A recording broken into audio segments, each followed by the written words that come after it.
The air is getting thin. My heart rate is pretty high. And my respiration rates, this is a cute little stretch. Respiration rate, that means the speed of my breathing is much faster. And that's because the altitude, we're gaining altitude, and I gotta be very cautious about that. I gotta pay attention to that. Gotta keep hydrating. Even though I'm not thirsty, I need to consciously keep sipping water so that my hydration levels don't get low, because at a certain point, when you're trying to get caught back up, you'll never catch back up. So you got to keep your tank filled. Okay, we've merged with another trail called the Weatherford Trail, and we are now at 11,400 feet.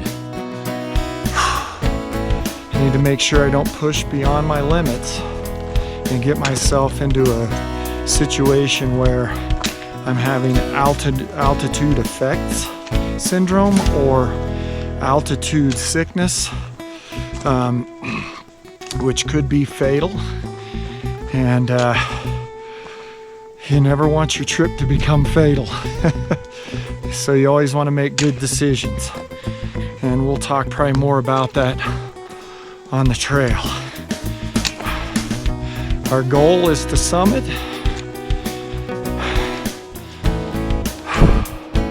But the real joy is the process, not the product.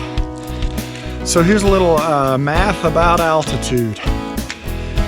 If the summit's 12,633 feet at altitude, and we're at 11,400 feet, how many feet of elevation do we still have to climb? Word problem, math problem. Look at that scenic view. That's where we came from. That's the Inner Basin. That was the inside of a volcano that exploded millions of years ago. It erupted millions of years ago and then collapsed in on itself. And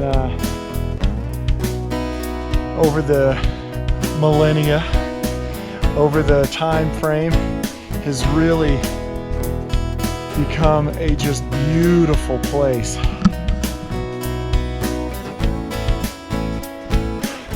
Pretty amazing views. You pay a price to get here to see it, but the price is well worth it. Good for mental health, emotional health. It builds your confidence. It helps you unload stresses from, quote, civilization. Just a good place to be mindful, to move, to be physically active, to be mindful of the blessings you do have, and that the world is a beautiful place in spite of what people do to each other and to the world.